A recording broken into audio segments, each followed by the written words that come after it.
함께 보실 하나님 말씀은 욥기 18장입니다. 욥기 18장 1절에서 21절까지의 말씀, 구약성경 778페이지 전으로 있습니다. 욥기 18장 1절에서 마지막 21절까지의 말씀을 드라마 바이블로 봉독하겠습니다. 수아 사람 빌닷이 대답하여 이르되, 너희가 어느 때에 가서 말의 끝을 맺겠느냐? 깨달으라. 그 후에야 우리가 말하리라. 어찌하여 우리를 짐승으로 여기며 부정하게 보느냐? 울분을 터뜨리며 자기 자신을 찢는 사람아, 너 때문에 땅이 버림을 받겠느냐? 바위가 그 자리에서 옮겨지겠느냐?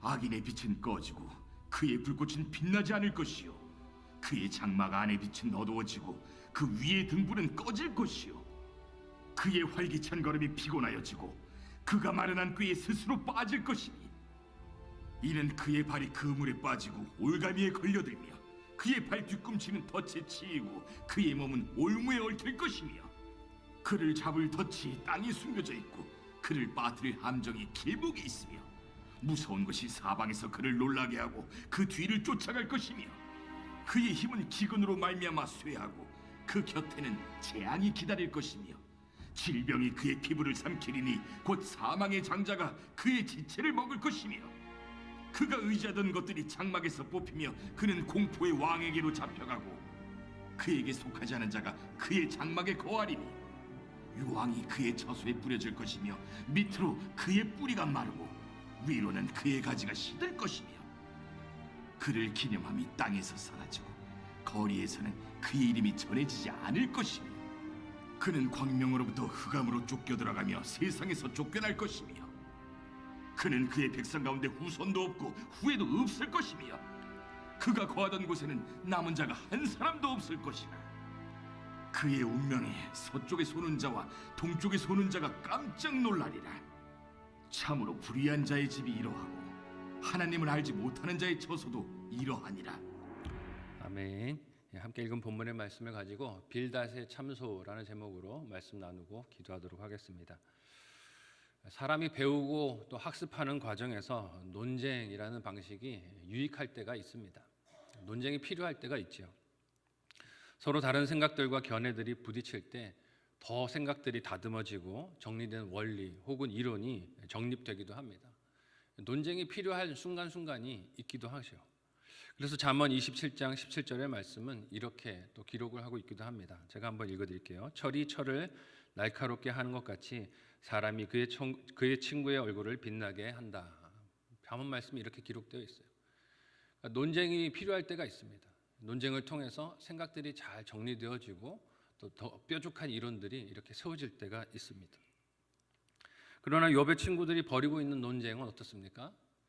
자신이 날카로워지려고 하고 있는 논쟁이 아니죠.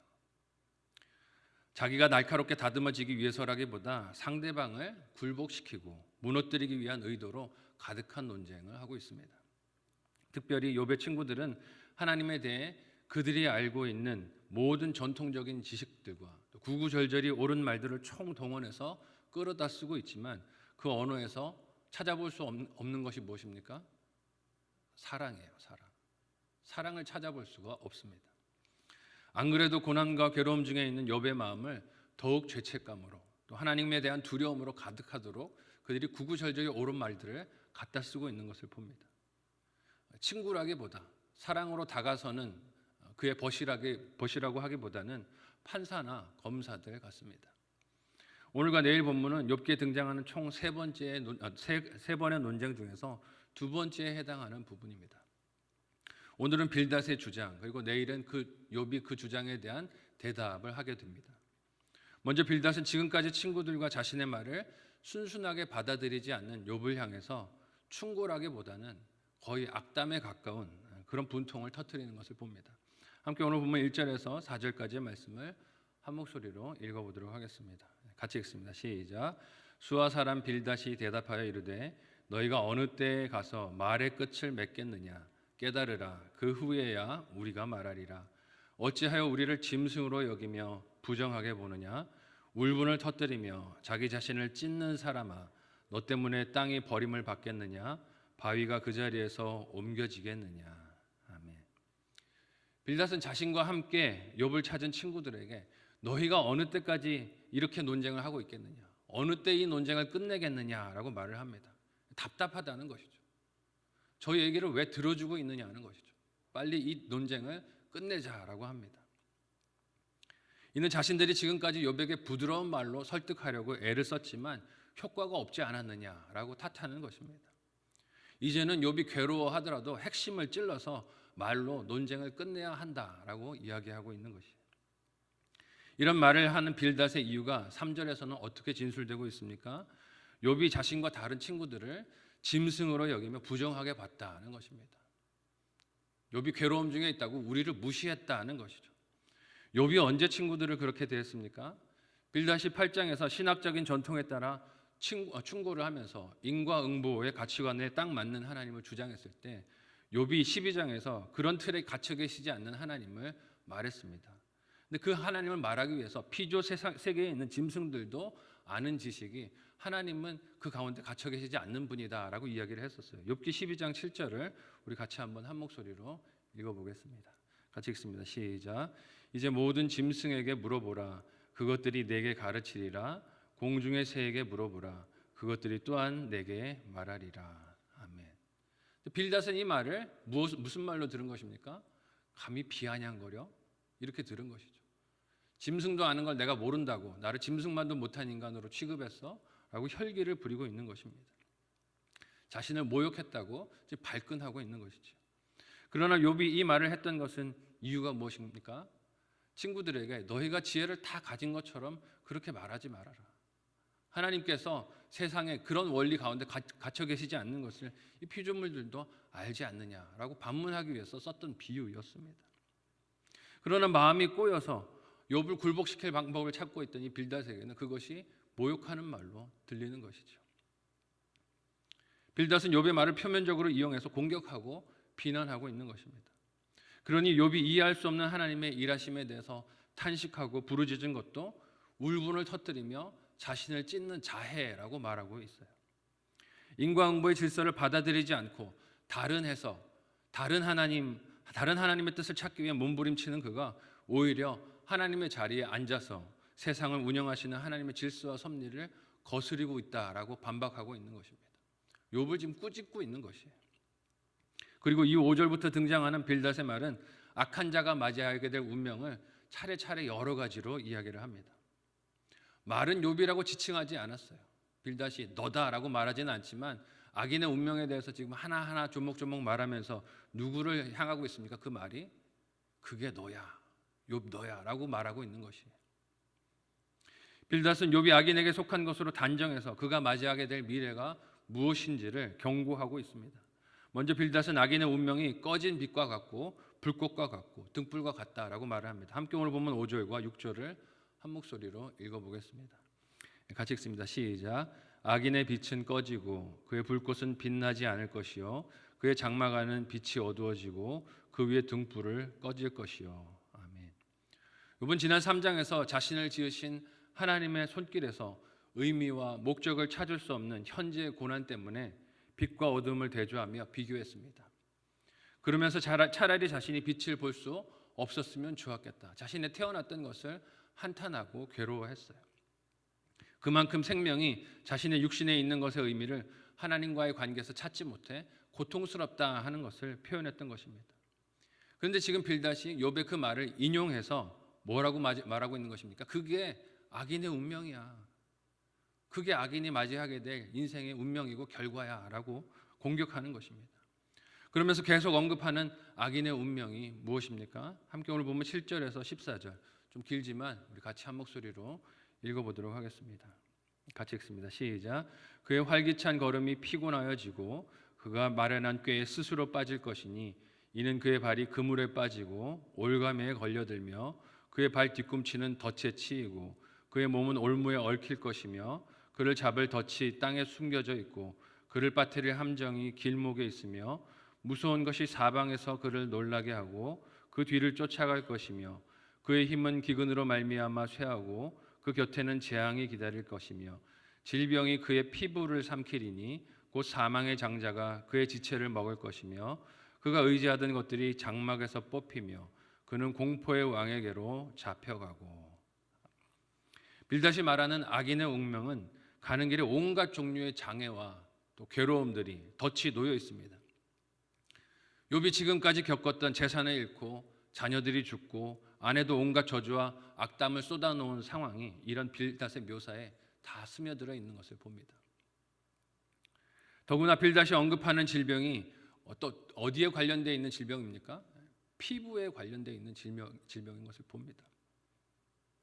그것이 죽음의 공포로 악인을 사로잡을 것이라는 말은 충고를 빙자해서 지금 욥을 조목조목 저격하고 있는 빌닷의 악의가 가득한 말을 읽을 수가 있습니다.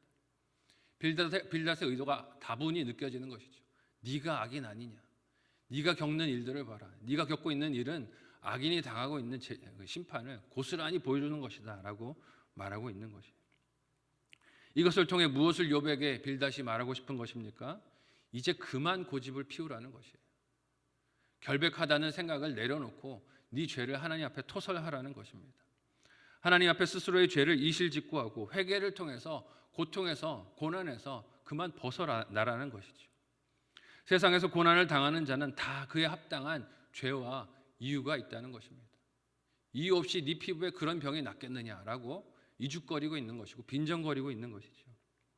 그리고 멈추지 않는 빌닷의 참소는 악인이 거주하며 살아가는 장소에도 저주가 임할 것이라는 말로 이어집니다. 함께 15절에서 20절까지의 말씀을 한 목소리로 읽어보겠습니다. 같이 읽습니다. 시작.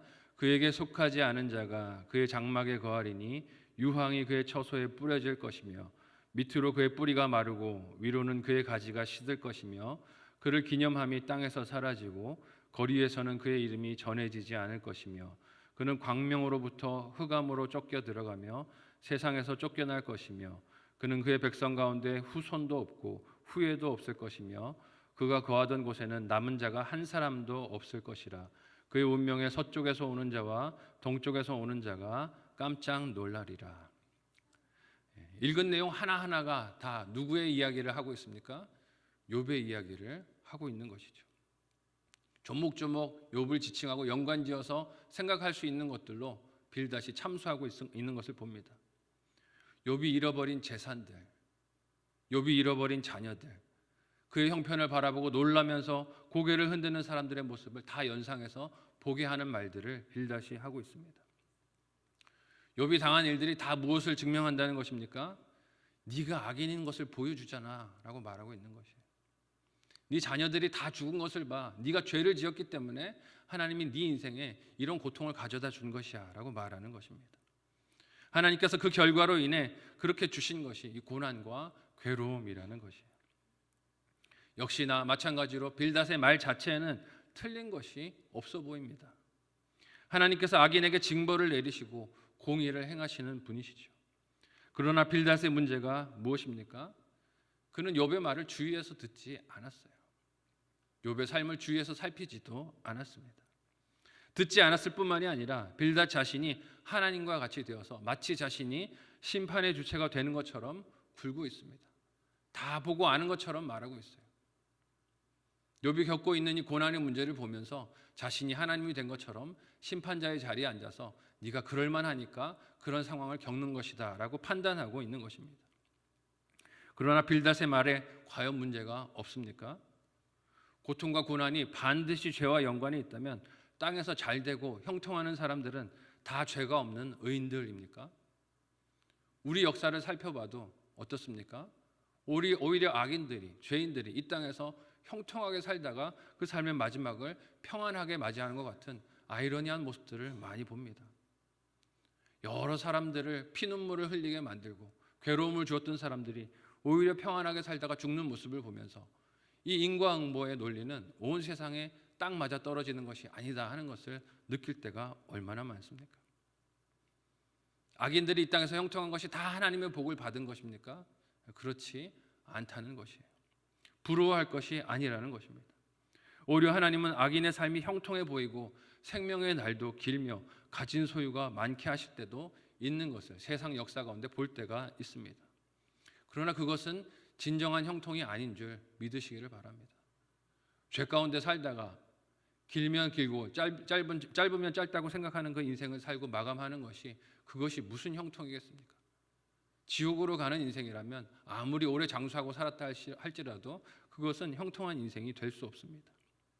오히려 욥과 같이 고난을 겪고 있어도, 괴로움이 그 삶에 있어도 이를 거치며 하나님을 온전히 알게 되고 하나님에 대한 오해를 내려놓고 진정한 믿음의 길로 나아갈 수 있다면 그것이 진정한 형통이고 복인 줄로 믿습니다. 그리스도 예수 안에 있는 하나님의 소유가 된 인생은 어떤 고난도 하나님의 구원이 이루어지게 하시는 통로가 되게 하심을 바라봅니다. 욥기가 우리에게 그걸 말씀해 주고 있어요. 세상이 바라볼 때 기가 막힌 고난을 겪고 있어도 하나님은 택하신 백성을 결코 놓지 아니하시고 구원의 길로 인도해 가십니다. 그 하나님이 저와 여러분을 붙들고 계시는 사랑의 아버지 되시는 줄 믿고 믿음으로 승리하는 이 하루 되시기를 사랑하는 예수님의 이름으로 간절히 소원하고 축복합니다. 아멘.